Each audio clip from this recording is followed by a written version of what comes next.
이승원입니다. 자, 마지막이 좋으면 모든 것이 다 이렇게 좋아 보이죠. 근데 우리 시장이 12월 달은 왜 이럴까요? 지금 글로벌 시장 올라갈 때 조금 올라가고 내려갈 때는 같이 내리는 시장입니다. 도대체 이 우리 시장의 이 글로벌 왕따 언제쯤 해소가 될 수 있을지 우리 이 시간을 통해서 꼼꼼히 한번 살펴보도록 하겠습니다. 자, 오늘도 그 비밀을 풀어줄 세 분의 전문가를 모셨습니다. 안녕하십니까? 네, 안녕하십니까? 네, 안녕하십니까? 네, 인사해 주시죠. 예, 안녕하십니까? 이승덕입니다. 네, 안녕하세요. 유한타증권 선능력지점의 박진희 차장입니다. 오늘도 시장 보시면서 참 많이 속상하셨을 것 같아요. 유가가 정말 날개 없는 하락을 계속하고 있습니다. 추락이라고 하는 게 맞겠죠. 일단 바다를 생각해 보셔도 수면이 바닥 같지만 수면 아래로도 땅이 있습니다. 하지만 결국은 바닥이 나온다라는 것이겠죠. 좀 많이 힘드시겠지만 최근에 IT 부품주들 끝없는 하락 뒤에 강하게 반등하는 것처럼 유가도 분명히 언젠가는 반등할 거라고 생각하시고 희망을 잃지 마시기 바랍니다. 네, 한국투자증권 이프랜드의 장영희 팀장입니다. 이런 말이 있어요. 소위 되는 게임은 실점을 쉽게 하지 않습니다. 안 되는 게임은 어렵게 득점하고 굉장히 어이없이 실점을 하는데요. 요즘 우리 국내 증시 어떻습니까? 오늘까지 빠졌으면 5콤보가 나올 뻔했어요. 그런데 오늘은 뭐 코스닥만 좀 빠지는 모습이 나왔습니다만 지난 4일간의 하락폭이 무려 70포인트입니다. 이런 부분에서 나온 반등폭 치고는 굉장히 미약했는데요. 다음 주는 어떨지 오늘 꼼책에서 얘기해 보도록 하겠습니다. 네, 뭐 정 팀장님께서 이제 오늘까지 하락해서 70포인트가 빠졌다라고 했는데 그 와중에도 또 신고가를 내는 종목들이 있습니다. 그러니까 지금 참 시장이 어렵다라는 생각이 드는데 내릴 때는 막 거의 뭐 하한가, 뭐 대형주건, 뭐 중소형주건 상관없이 막 급락을 시키고 올라갈 때 또 세게 올라가거든요. 그러다 보니까 지금 추격해갖고는 또 수익도 안 나고 또 갖고 있자니 또 급락할 때가 있고 안 샀더니 또 급등하고 아주 그냥 환장을 노리십니다. 오늘 웹체인 같은 경우는 하한가에서 상한가, 그렇죠. 아주 뭐 진짜 불꽃쇼를 보여줬는데 뭐 웹체인 같은 거는 뭐 못 잡았다 치더라도 사실 이게 아는 놈이 갈 때 환장하는 거거든요. LG 디스플레이 오늘 이 주인공입니다. 오늘 LG 디스플레이가 52주 신고가 경신을 하면서 장중에 이렇게 이제 마감이 됐는데 자, 이 LG 디스플레이의 신고가 경신 우리가 의미를 계속해서 둘 수 있을지 이게 참 궁금합니다. 이게 디스플레이 업종 같은 경우는 보통 1분기가 이렇게 비수기지 않습니까? 그러면은 1, 2분기 때 이렇게 증권사들 이제 이 11월 달에 나온 내년 2015년도 전망을 보게 되면 이제 내년 1분기보다는 하반기 갈수록 좋아지지 않겠니라는 그런 그 분석들이었는데 의외로 지금 막 이렇게 12월 달에 올라가는 거 봐서는 이 내년 초에도 달릴 수 있을지 궁금한데 이거 어떻게 보십니까? 지금 저한테 질문하신 거죠? 상관없습니다. 뭐 그래요? 그 생각나시는 분대로 얘기해 주시면 돼요. 저부터 얘기를 한번 해볼게요. 저도 지금 LG 디스플레이에 대해서 긍정 반, 걱정 반 이렇게 보고 있습니다. 걱정도 있다. 네, 뭐 긍정적인 부분서부터 얘기해 보면은 제가 이따가 뭐 기회가 되면은 차트를 좀 몇 개 보여드리겠습니다만 지금 패널 쪽에서의 수급표를 좀 보게 되면은 공급 과잉이 많이 해소됐어요. 중국 쪽에서 공격적인 증설이 나온 다음에 네. 패널 가격들이 지금 나오네요.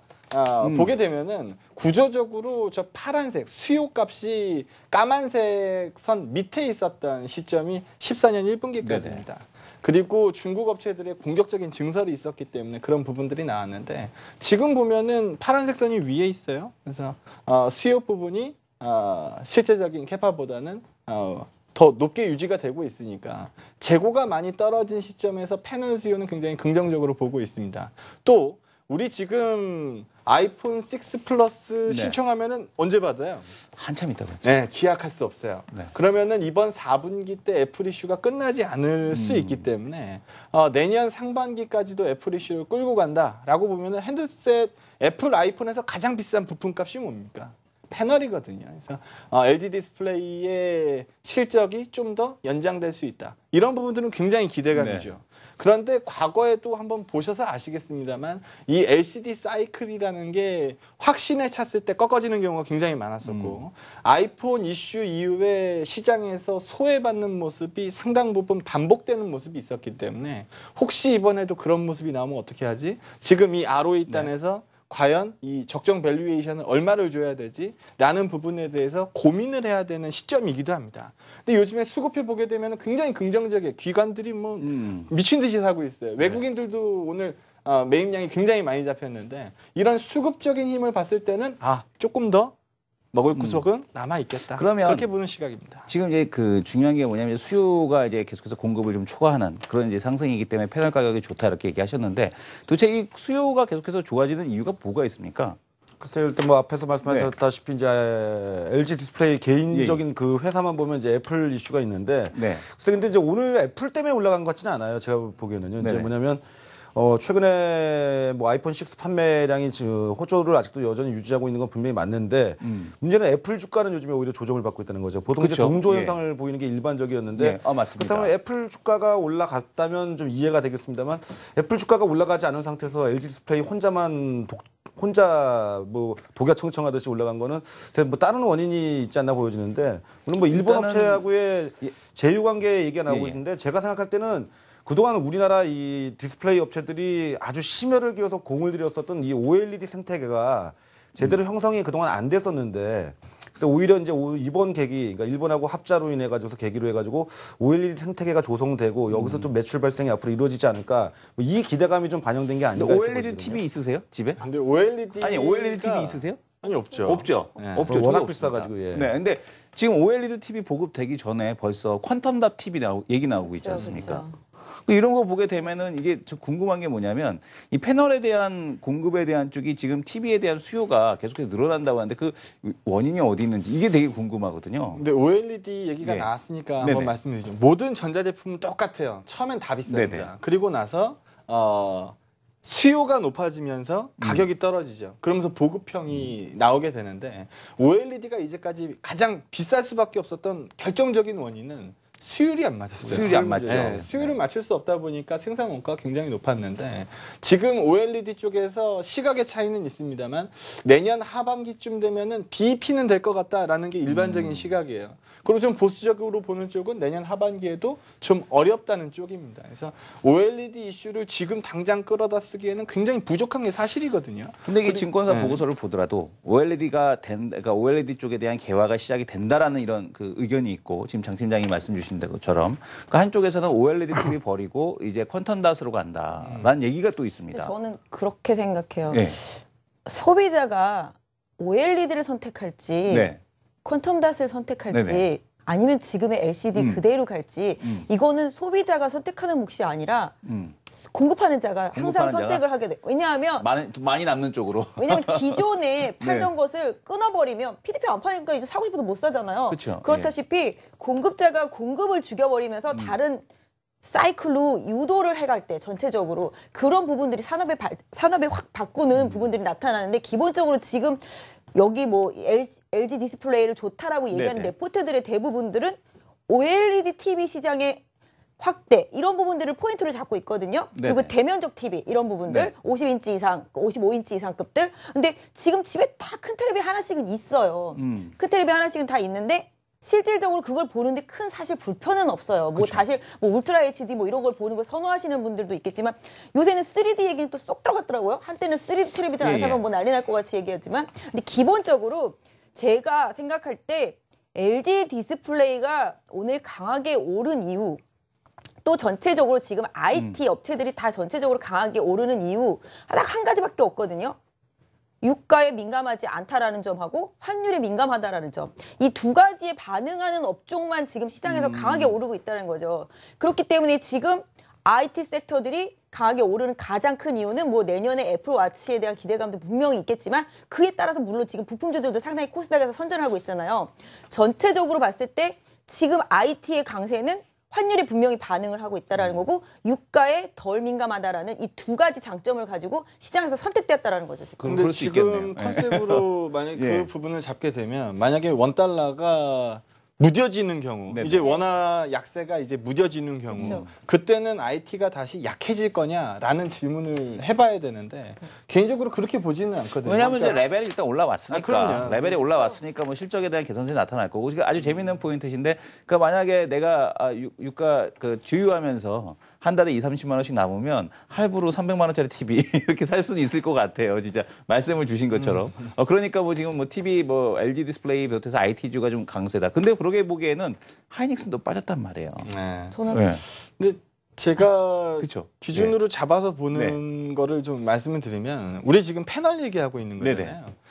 패널이 실제적으로 굉장히 많이 남기고 있느냐? 그렇진 않아요. 그러니까 전체적인 이 패널 생산 양은 많이 늘어났죠. 네네. 그리고 이익을 창출하는 쪽은 패널은 아닙니다. 예, 지금 표가 딱 나오네요. 네네. 상대적으로 지금 모바일 쪽, 뭐 태블릿 쪽이나 뭐 이 모바일 쪽 이쪽의 마진이 훨씬 높습니다. 상대적인 고마진이죠. 근데 이쪽에 지금 30%씩 나와요. 그러다 보니까 이쪽에서 돈을 좀 커버하고 있는 과정이지 패널 전체적으로 뭐 노트북 패널도 좋고 TV 패널도 좋고 이런 상황은 아니라는 거죠. 과거처럼 패널 값이 자고 일어나면 뚝뚝뚝 부러지는 그런 모습이 나오지 않는 거고 과거에는 패널 값이 자고 일어나면 뚝뚝뚝 떨어지니까 세트 업체들 입장에서는 어때요? 재고를 들고 있을 이유가 있습니까? 없습니까? 없죠. 재고를 낮게 끌고 갑니다. 근데 더 이상 패널 값이 떨어지지 않는다라는 확신이 있었기 때문에 이제 리스타킹 수요가 나오고 있는 거거든요. 그래서 이런 맥락으로 보고 있는 거지. 물론 원달러도 충분히 영향을 미치긴 했겠습니다만 LCD 얘기를 하고 패널 얘기를 하고 있는 지금 현 상황에서 봤을 때는 패널이 구조적으로 좀 긍정적이라는 부분과 상대적인 고마진 모바일 쪽이 애플 이슈를 좀 타고 반응을 했었다라는 거. 여기에 좀 포커스를 맞춰야 되는 그러면은 거니까. 일단은 여기서 한 예. 가지 더 말씀드릴 건 뭐냐면 그렇다면은 LG 디스플레이만 LG 디스플레이 외에 다른 패널 업체 주가도 같이 동반해서 올라가느냐를 놓고 본다면 대만 업체 쪽은 요즘 그렇지가 않거든요. 네네.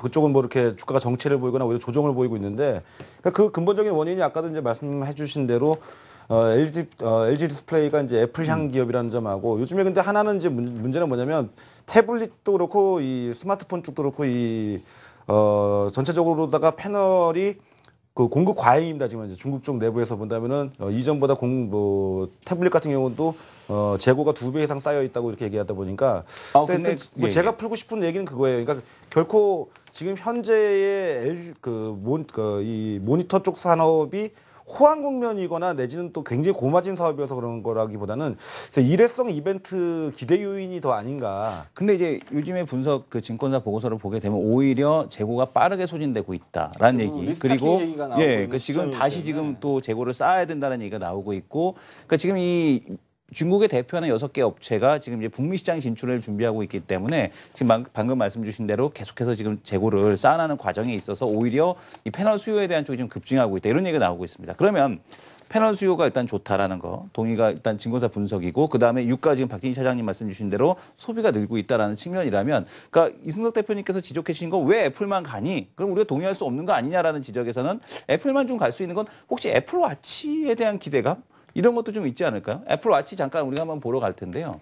그 애플워치 같은 경우는 지금 상당히 좀 의미가 있다고 보고 있습니다. 왜냐하면 이제 이 웨어러블 기기 수요에 대한 쪽을 창출할 수 있는 첫 번째 무대가 바로 이제 애플워치가 되지 않을까라고 보고 있는데, 자, 화면 잠깐 한번 보여주시죠. 여러분들, 우리 시청자분들은 이 애플워치를 보면 한번 사고 싶으십니까? 지금 이제 그 쭉 이렇게 보시게 되면 애플워치를 봤을 때 저는 글쎄요라는 생각은 들지만 기능을 보게 되면 상당히 좀 사고 싶다라는 생각은 좀 많이 들었습니다. 뭐 잠잘 때 뭐 수면 기능을 체크해 준다라든가 사실 좀 잠을 편안하게 잡고 싶은 그런 욕구는 있거든요. 근데 이게 시계 차고 잠을 자면 잠이 편하게 자고. 근데 의외로 그 운동하시거나 하실 때는 또 이렇게 그 이런 걸 차고 하시더라고요. 그래서 궁금한 게 뭐냐면 이 애플워치가 LED 디스플레이에 대한 주가 상승을 견인할 수 있을까? 이것도 좀 제가 볼 때 아직은 그건 아닌 것 같고요. 아직은 아니다. 네. 예. 뭐 아직은 아닌 것 같고 지금- 일단 뭐 생태계가 저쪽에 웨어러블 쪽 디바이스가 네.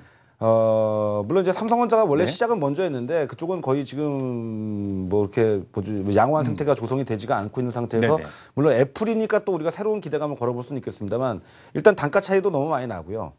그다음에 글쎄 수요가 어느 정도까지 증가가 될 수 있을지 모르겠습니다만 아직은 시기상조, 그러니까 저런 수요 초기 모델 자체가 생태계가 완전히 조성이 되려면 시간도 오래 걸릴 거고 또 투자도 오래 걸릴 거고 또 시행착오도 있을 수 있겠고 지금 그다음에 결국은 저게 독자적인 디바이스가 아니라 결국은 뭐 연결된 그쵸, 복합 예. 디바이스지 않습니까? 그러니까 그렇게 따진다면은 이게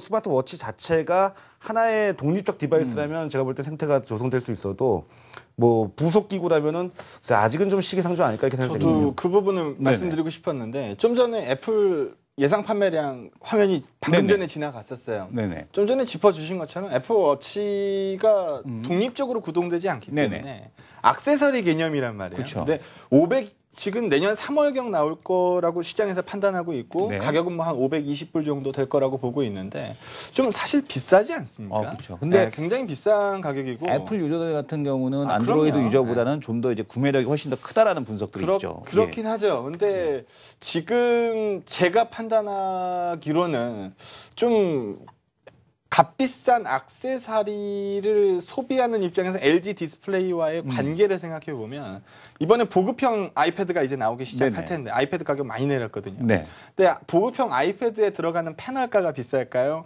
애플 워치에 들어가는 쬐깐한 패널가가 비쌀까요? 그렇죠. 아이패드가 비싸겠죠. 그러면 LGD 입장에서 봤을 때 애플 워치에 포커스를 맞출 네. 거냐라고 물어보면 그건 아닌 것 같다라고 얘기를 네. 하셔야 되는 것 같고 애플 워치에 포커스를 맞추지 않고 독립적으로 움직이는 게 아니고 연동되는 디바이스이기 때문에 그 애플 워치의 매력을 느껴서 아이폰의 판매량이 추가적으로 늘어난다라고 봤을 때는 네. LGD한테 긍정적일 수 있습니다. 그러니까 포커스를 어디에 맞추느냐의 차이인데 애플 워치의 포커스는 얼리 어댑터들 같은 경우에는 충분히 매력을 느낄 수 있어요. 네. 근데 저 같은 케이스는 초반에 매력을 느끼지 않거든요. 저 같은 촉사는 빨리 가서 또 사보거든요. 아, 저는 그러니까 이승원 대표가 제가 볼 때 네네. 대표적인 앱방 같은 네. 앱바. 그러니까 우리가 뭐 네. 앱둥이 그러는데 네. 애플 제품을 거의 신앙시하시는 분들. 네네.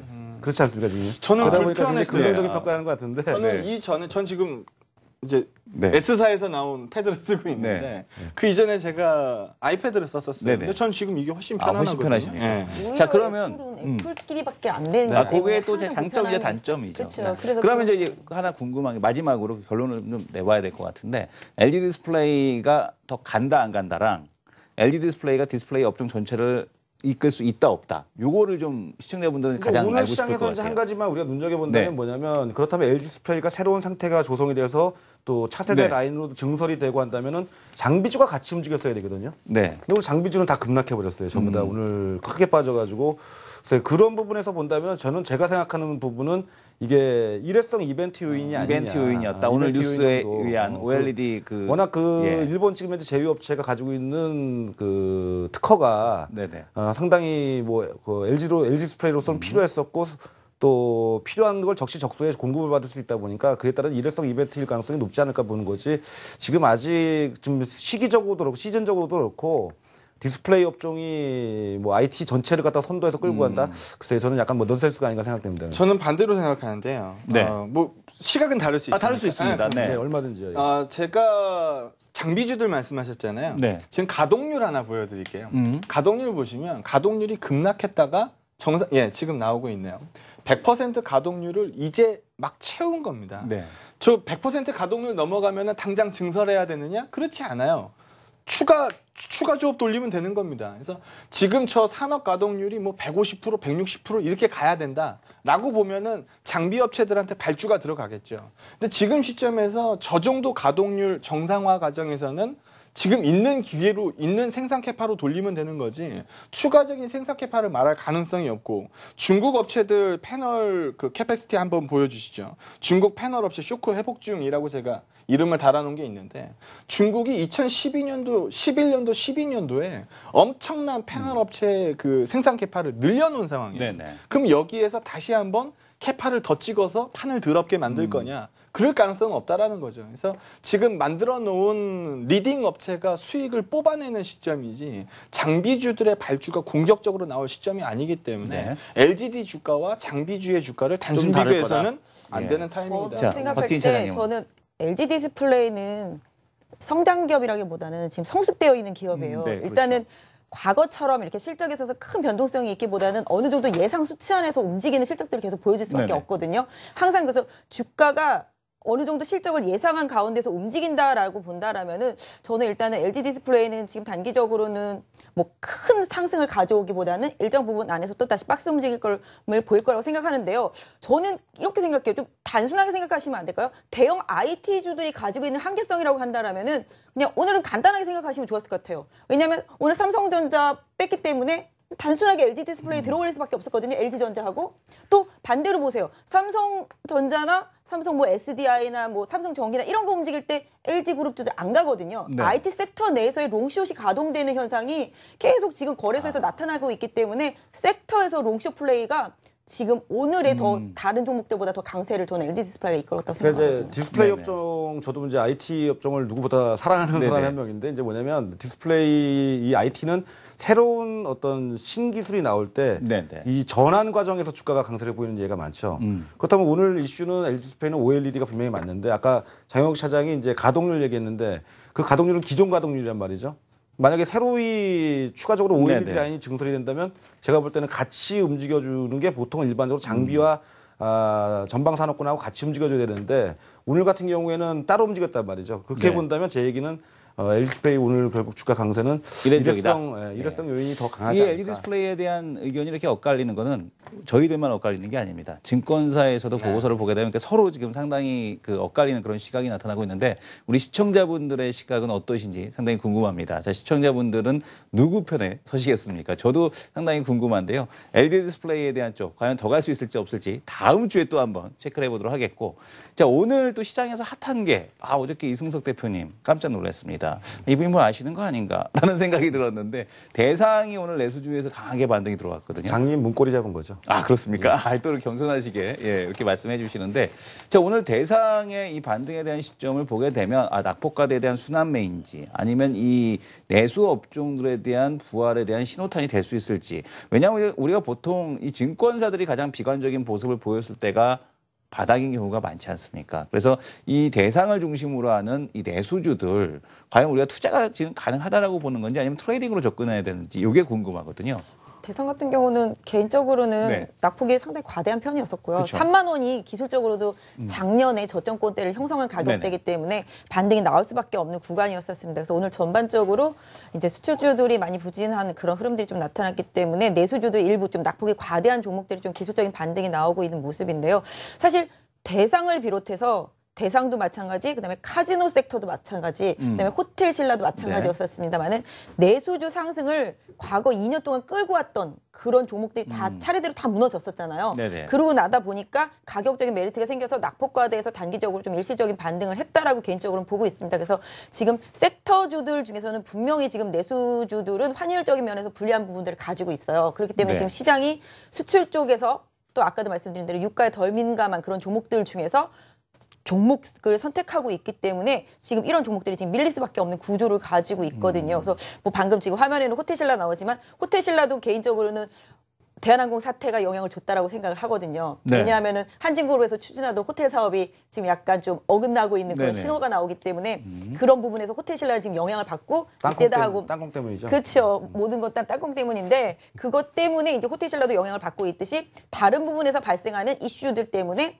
일단 대상도 오늘은 좀 반등을 했지만 개인적으로는 지금 애널리스트들의 리포트를 보면 상당히 격앙되어 있더라고요. 네네. 예전에도 보면 이렇게 한번 애널리스트들한테 눈밖에 뒤통수를 때린 네. 그런 종목들은 1년 이상 항상 안 좋아. 레포트들이 안 좋아. 절대 좋게 나오지가 않아요. 그래서 한번 배신을 당하면 애널들은 정말 끝까지 복수를 해주기 때문에 실질적으로 대상이 주가를 정말로 반등시키기 위해서는 모든 면에 있어서 여건들이 주변 환경들이 좋아져야 되는데 지금 주변 환경들이 상당히 지금 안 좋아져 있잖아요. 저도 많이. 이렇게 보게 되면 대상 홀딩스 밑에 이제 그 유기농 그 프랜차이즈가 있습니다. 초록마을이라고. 우리 시청자분들도 아마 동네에 보게 되면 초록마을이라는 그런 매장이 있을 텐데, 그 우리 와이프가 이렇게 보면 초록마을, 그 다음에 한살림 이런 데를 주로 가요. 그 이마트에 이렇게 마트를 가고 홈플러스를 가도 이렇게 보게 되면은 예전에는 없었던 피코크 제품들, PB 제품들이 지금 이제 그 화면에 나가고 있는데, 이쪽 브랜드 제품들에 대한 이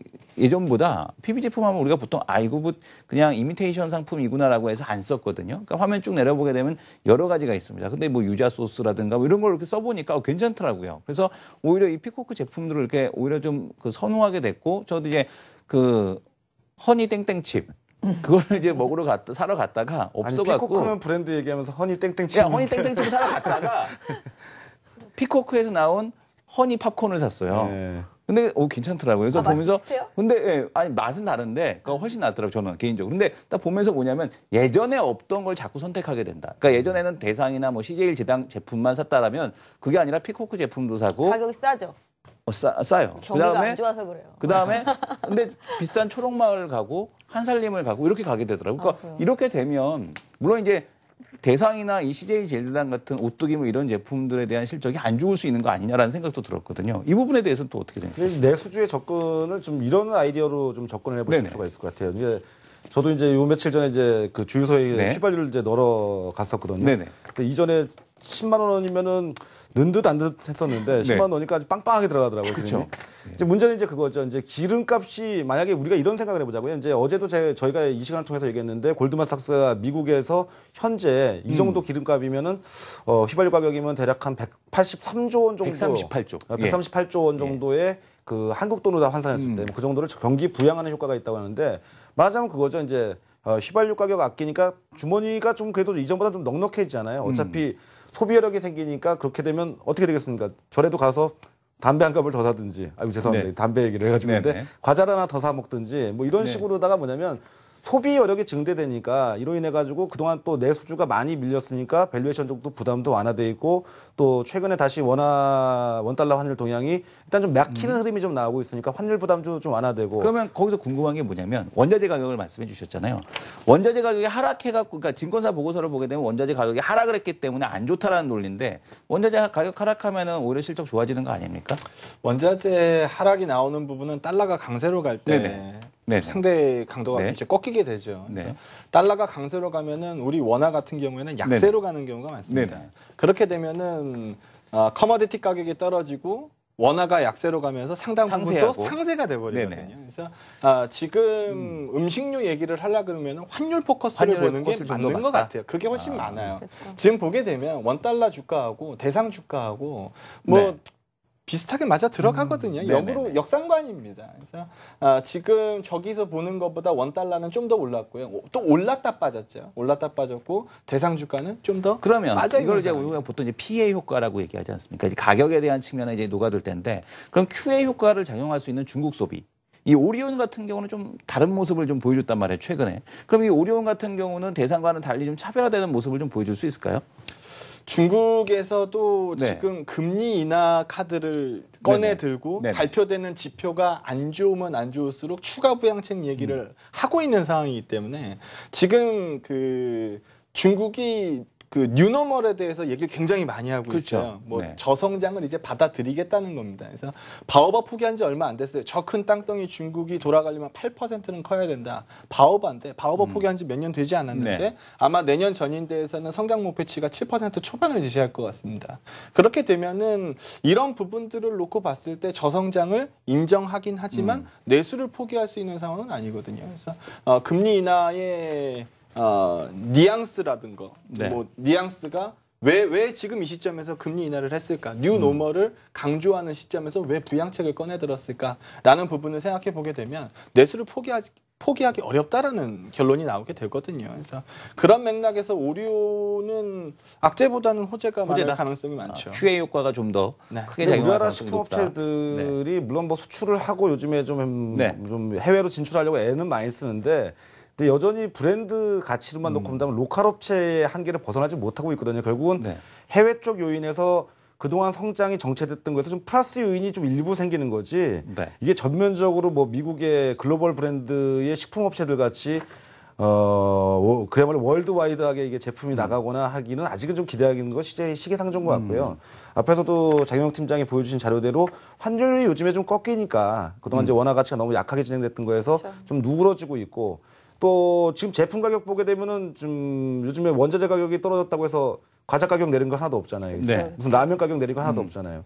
그러니까 이게 가격의 탄력성이 어떻게 본다면 원자재하고 그 탄력성이 좋은 상태가 아니지 않습니까? 그러니까 굉장히 플랫하게 움직이는 거고 원자재 가격 떨어지고 유가 떨어지고 또 환율 좋아지게 되면 당연히 마진 구조 좋아지고 그다음에 그러면, 주가는 그동안 많이 밀렸으니까 부담이 덜하고 그러니까 이제 올라올 때가 좀 되고 제가 볼 때는 이게 일회성 이벤트로 잠깐 올라오고 마는 게 아니라 오히려 또 조금 다시 더 갈 한번 수 시장의 있다? 대안축적 역할을 당분간은 적어도 당분간만큼은 해줄 수 있잖아요. 그러면 여기서 하나 또 그 박진희 차장님한테 마지막으로 한번 여쭤볼 텐데 대상위는 올라갔는데 오늘 CJ 제일제당은 빠졌습니다. 그러면은 방금 말씀 주신 대로 야, 그 국내에서만 잘하지 해외에서 뭐 잘하는 거 있니 했는데 해외에서 잘하는 거 하나 있어요. CJ 제일제당 비비고 잘하고 있거든. 프랜차이즈 외장 내고 있고. 그다음에 라이신 매치오신인가요? 매치오닌 같은 경우는 지금 중국에 잘 팔고 있습니다. CJ 제일제당 갈 수 있을까요?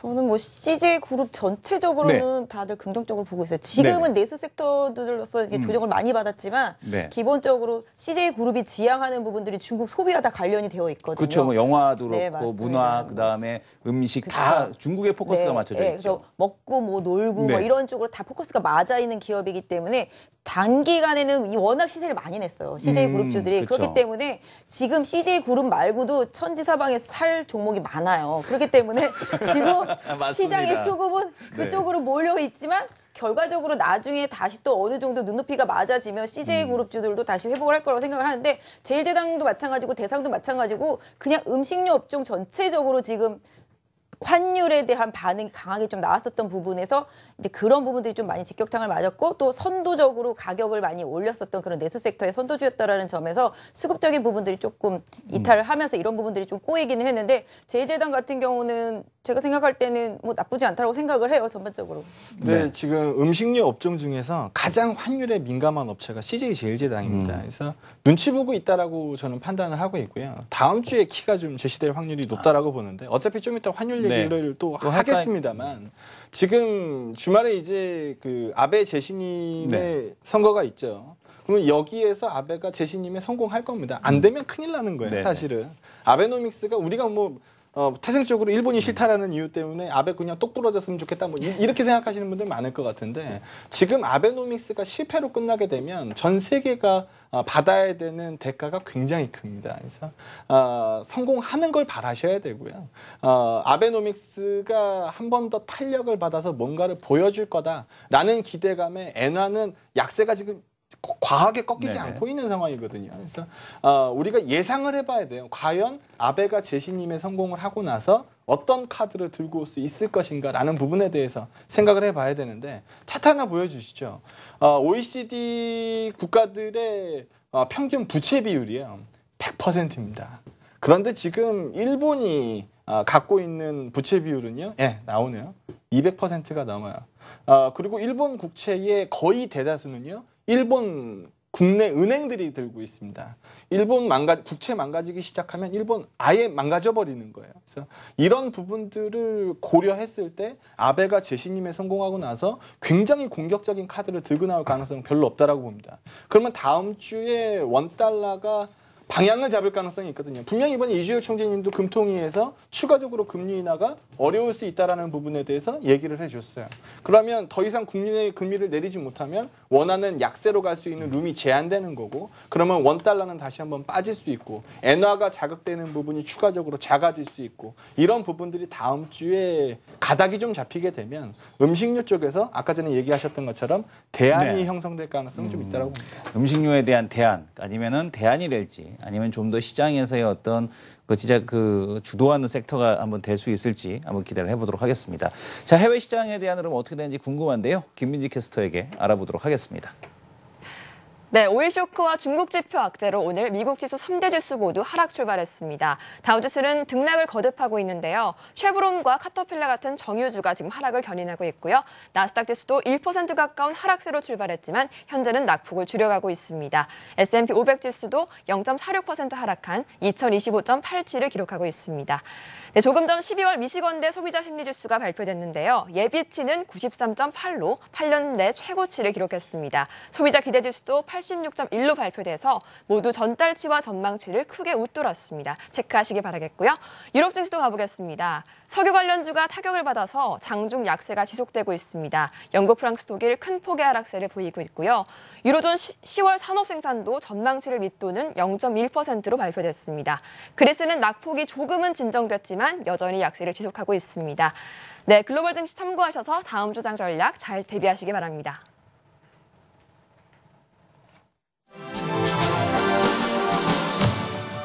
KBN 港商密达，这里是中国经济网，现在是中韩财经连线沪港通时间。上周五，沪股缩量震荡，沪综指在2950点附近犹豫不前。周一沪股能否一改优柔寡断的纠结，做一个方向性的选择呢？有请今天嘉宾李龙帅。今天的大盘应该是还是一个继续向下的一个趋势，因为从上周五的盘面上面来看的话，大盘勉强收红，但是还没有完全站上5日均线，所以我认为今天下单的可能性还是比较大的。近期的成交量已经缩了30%左右，而未来有可能还会继续下缩，短期内站上3000点大关的可能性是非常小。中央经济工作会议为明年的经济规划和政策导向定下了基调，那可能会对股市产生什么样的影响呢？目前的中国经济出现虽然有些下滑，但可以看出来，现在政府所很多的一些政策虽然没有明确的刺激政策，但是可以看一直在稳中求增长。从这个基调上来看的话，应该整体对股市一个长期的一些利好，因为从这上面来看，方向更明确了。比如说像国企改革、环境保护，包括这个土地流转这类的政策都更明确了，所以我认为未来的整体股市会沿着这个方向发展。新华社上周五发文对股市去杠杆化发出预警，针对 A 股高杠杆化特征，管理层未来会出台什么样的政策，对后市行情会产生什么样的影响呢？融资融券这个对这个整体股市上涨的助推作用还是比较大的，因为前期的成交量至少里边有30%是来自于融资融券的资金，所以未来呢，管理层会在这个去杠杆化这块出台什么政策呢？比如说之前1:3的杠杆可能会逐步的缩小，比如说缩小到1:2或者是1:1的这样的杠杆，这样的话短期来说对市场是利空，但长期还是一个利好。那在去杠杆化的过程当中，这个行情热点会怎么转移？哪些板块会比较危险？从这个去杠杆化来说的话，整体的话应该是前期炒作比较大的这些股票呢，比如说炒得比较高的像券商，短期内会有一些一定的风险。后边呢，主要资金流向的应该是到比如说蓝筹股面，就是在这波行情中没有出现大幅上涨的，比如说像金融、包括地产在内的这些股票，可能会相对更安全一些。好，我们再来听一下连线嘉宾的观点。建议大家关注造纸板块。一旦市场从弱转强的话，那么消灭低价股已经成为市场的传统表现。最近的整个造纸板块涨幅明显的小于整个的市场，存在补涨的机会。主要是关注低市净率或者说还在市净率附近的，像华泰股份，虽然说有一定的涨幅，但是照它的5还4的这个净资产呢，还是有比较大的一个距离。因此呢，即使股价回到净资产的话，那么应该说也有20%的空间左右。所以说呢，建议投资者重点的关注。好，谢谢李龙栓，能给投资者一些更加具体的操作建议吗？随着这个12月20号的这个农村经济会议的召开呢，可能这个对农村板块这块，就是农林牧渔这块板块呢，会有一些利好。像其中比如说有土地资源型的，像雅生集团这只股票，它主要是里边有大量的这个土地。如果农村经济会议召开的话，肯定会提到这个土地流转，所以这个雅生集团大家可以重点的关注一下。好，谢谢。需要了解更多有关沪港通的消息，请大家登录中国经济网韩文频道。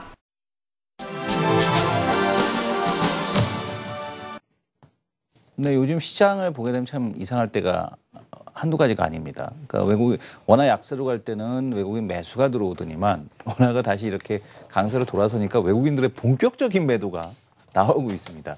특히 이제 만기일 날 7천억 나오고 그리고 뭐 만기 뭐 후폭풍으로 끝나지 않겠느냐라고 봤더니 이어서 계속해서 외국인 매도가 나오고 있거든요. 도대체 이 원화에 대한 약세 없이 나오는 외국인의 매도 그 배경에는 도대체 뭐가 있는 겁니까? 확신을 좀 해주는 네. 사건이 있어야 될 것 같아요. 저도 네네. 방송에서 그런 표현을 참 많이 했는데 시장의 안정보다 원달러의 안정이 최우선이다라는 네네. 부분을 굉장히 얘기를 많이 했거든요. 네. 근데 지난주 후반서부터 원화의 상대 강도가 상당 부분 양호하게 유입됐어요. 그런데 이번 주 내내 빠졌단 말이에요. 오늘 그쵸? 빼고 다 빠졌단 말입니다. 네. 그래서 좀 뭔가 좀 가볍게 밀리는 것 같다라는 느낌은 굉장히 많이 받았어요. 근데 외국인들 수급표가 지배하는 시장이기 때문에 외국인들의 돈을 살펴볼 수밖에 네네. 없는데 쟤네 원화 들고 들어오는 거 아니거든요. 달러 네, 들고 그렇죠. 들어와요. 달러 환산 코스피를 보게 되면 올해 연초까지 빠졌습니다. 그래서 여기에서 달러 값을 더 강세로 밀고 갈 거냐 말 거냐 여기에 상당 부분 달려 있는데 다음 주에 FOMC에서 considerable time 표현을 뺀다라고 하더라도 달러가 이미 여기서 더 올라가 버리면 90필 넘어가 버리게 돼요. 네. 그래서 이런 부담감도 있을 거고 아까 전에 엔화 얘기도 잠깐 했습니다만 추가적으로 약세를 유인하기에도 상당 부분 버거울 거고 그래서 원화가 상당 부분 이번 주에 상대 강도를 회복했는데도 아직 확신을 갖지 못했으니까 매도물이 좀 쏟아진 과정으로 보시면 될 것 같고 다음 주에 원화 강세에 대해서 확신을 좀 심어주는 시그널이 발생된다라고 하면 전 이번 주에 매도 나갔던 강도보다는 약하겠습니다만 상당 부분 반전 들어올 수 흐름이 나올 있다. 가능성이 반전 흐름이 있다. 가능하다. 근데 지금 현재 글로벌 그 금융시장 동향을 네네. 잘 보시면 알겠지만 네네. 디레버리징이거든요. 이제 네네. 뭐냐면 위험스러운 자산을 좀 줄이고 네, 그 화면 안전 한번 자산 쪽을 좀 올리고 있고요. 보면서 지금 예, 예. 이승석 대표님께서 말씀 주신 게 어떤 의미냐면, 자, 우리가 스탠다드 S&P 500 지수하고 지금 이머징 마켓 인덱스 그 비교한 차트를 한번 보셔야 될 것 같은데요. 지금 차트를 보게 되면은 이머징 마켓에 대한 자산을 줄이는 과정, 12월 달 들어서 이런 게 지금 나타나고 있습니다. 역시 이런 흐름이 나타나고 있다라는 거는 어떤 얘기냐면 지금 말씀 주신 대로 12월부터가 아니죠. 그게 네. 9월부터 이미 시작된 그죠. 거죠. 9월부터 이제 약간씩 나타나기 시작을 했고 12월 달에 본격화가 됐는데 단순하게 FOMC 끝났다고 해서 그런 그 위험 자산에 대한 선호가 갑자기 이렇게 바뀔 수 있을까요? 신흥국들이 네네. 우리 한번 이렇게 생각해 보면 어떨까요? 금리가 올라간다라고 하는데 금리 예. 부분보다 제가 예. 지금 말씀드리고 싶은 거는 네네. 이 포커스인데 지금 러시아 분위기 어때요? 안 좋죠. 네, 최악이죠. 네. 브라질 분위기 어때요? 뭐 러시아 11.5%, 브라질 10.5% 난리도 아니죠. 네. 이머징 단에서 에너지에 대해서 노출돼 네네. 있는 부분이 굉장히 크기 때문에 지금 이머징 인덱스가 다소 좀 기울어지고 있는 부분에 대해서 모든 이머징이 다 똑같은 문제가 있다라고 보기에는 다소 좀 과해요. 근데 외국인들 시각으로 봤을 때 야 우리 대한민국은 다르잖아. 이건 우리 생각이고 외국인들 입장에서 봤을 때 그럼 니네 선진국이야? 라고 물어봤는데 아닌데요. 그러면 똑같은 이머징입니다. 그런 매도물이 묻어서 나올 수는 있지만 이머징 인덱스가 분명히 지금 에너지 노출도가 신흥국이 상대적으로 높기 때문에 그런 부분에서 분명히 마이너스 요인이 있을 거예요. 그래서 네. 그런 여파로 해석해야지 미국이 금리를 내년 중반에 올린다 칩시다. 그러면 지금 인플레이션 떨어지고 있는 이 상황에서 과연 공격적으로 금리를 올릴 거냐 여기에 대해서 반문해 봐야 되는데 누가 즐거워할까요? 미국에서 금리가 공격적으로 오른다. 그럼 가계는 어때요? 모기지 대출 금리가 더 늘어납니다. 그리고 지금 미국 기업들은 어때요? 조달금리 올라가니까 싫죠. 미국 정부는 어때요? 국채 이자 높아지니까 안 좋죠. FRB 어때요? FRB 지금 4조 8천억 달러 지고 있는데 금리 올라가면 채권가 어떻게 됩니까? 그쵸. 빠지죠. 아무도 즐겁지 않아요. 그러면 과연 내년에 공격적인 금리 인상이 나올 거냐? 아닐 거라고 보는 겁니다. 금리로 아직 금리 움직임이 과하지 않을 거라고 보는 게 일반적인 시각인데 금리 이슈 가지고 이머징 땅과 선진국 땅의 괴리가 벌어졌다? 이렇게 보기에는 조금 과하다는 네. 판단입니다. 그러면 궁금한 게 뭐냐면 그 장영혁 팀장님은 외국인에 대한 매도가 다음 주에 좀 변화가 있을 수 있다. 이승석 대표님 같은 경우는 조금 그런 거 상관없이 좀 더 나올 수 있다. 그러면은 궁금한 거는 이 1990선 그 대체적으로 이제 PBR 1배라고 불리는 뭐 1920이 됐던 뭐 1880이 됐던 이 선 이번에도 지킬 수 있을까요? 박 차장님은 어떻게 생각하십니까? 제가 생각할 때는 아까 뭐 외국인 매도도 네. 말씀하셨지만 여러분들이 아침마다 딱 보시면 느끼실 네네. 것 같은데 딱 시작하면 일단 900억대는 찍히고 시작합니다.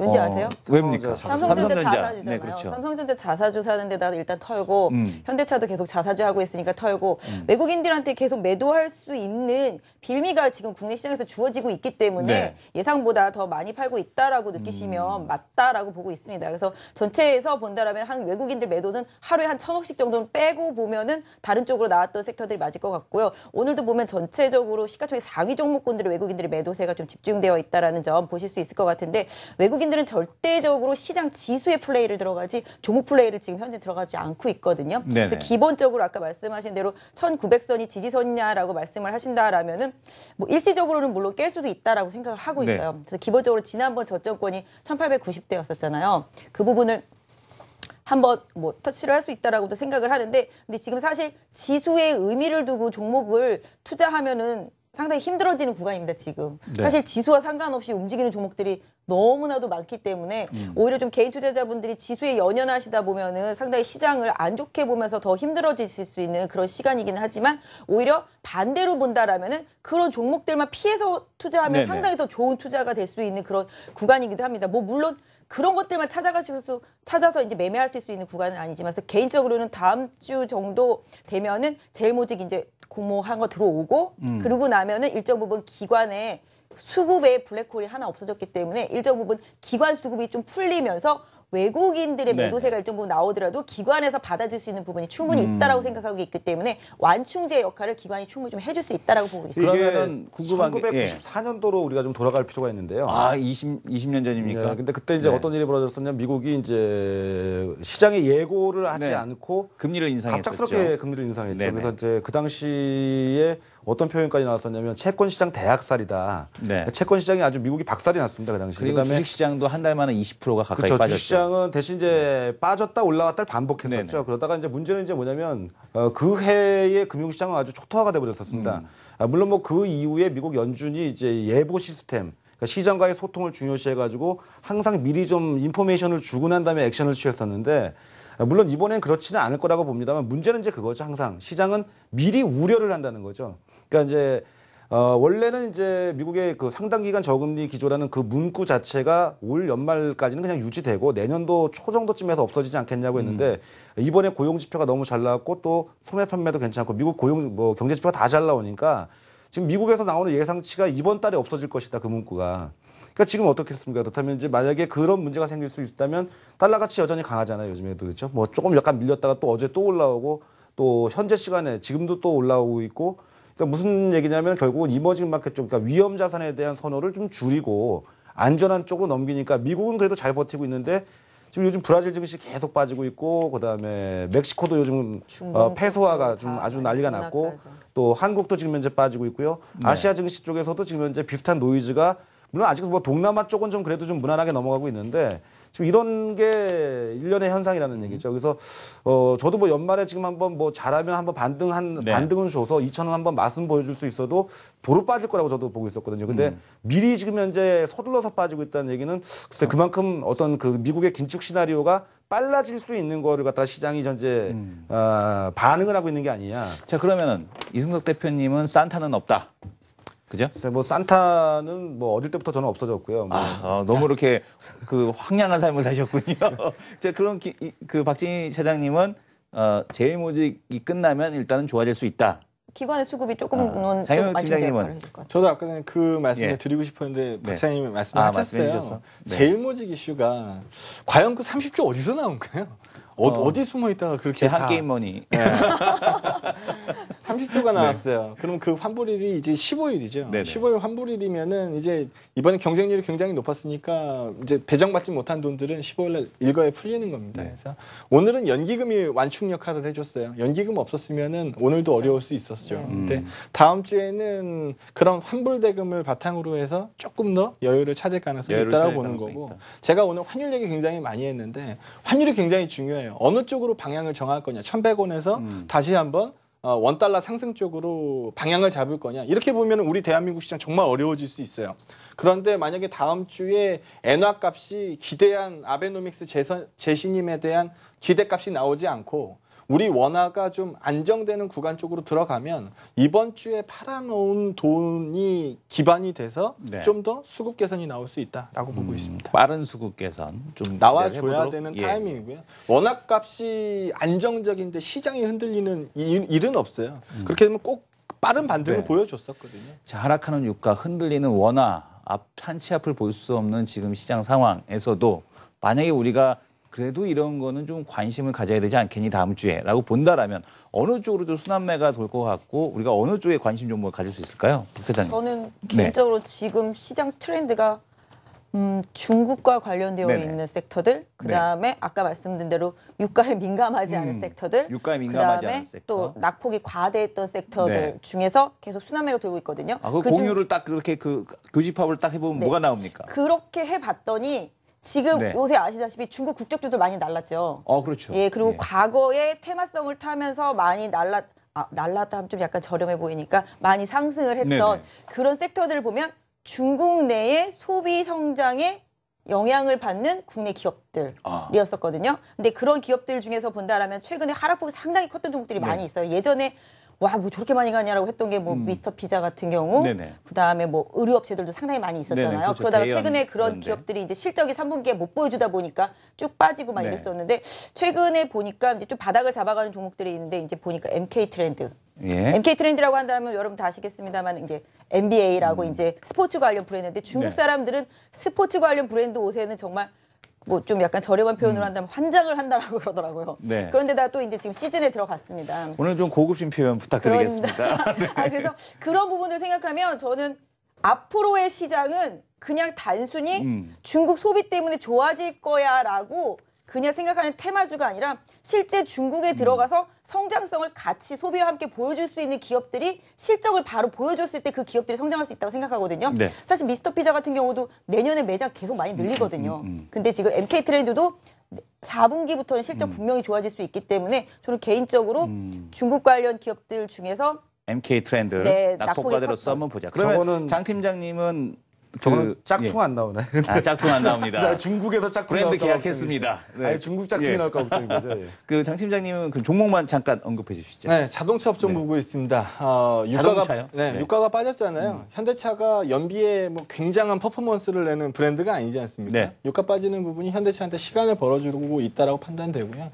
엔화값이 다음 주에 약세의 피크를 형성하고 좀 밀려주는 모습이 있다라고 하면 저는 일단 자동차 쪽으로 관심을 몰고 갈 생각입니다. 그리고 금리도 1%대 금리로 들어가는 게 분명히 어려울 수 있다라는 코멘트를 이번 금통에서 확인했기 때문에 금리가 더 이상 내려가지 않는다. 그렇게 되면 은행주들도 이제 슬쩍 쳐다봐야 되는 시점 아닌가 이렇게 판단합니다. 네.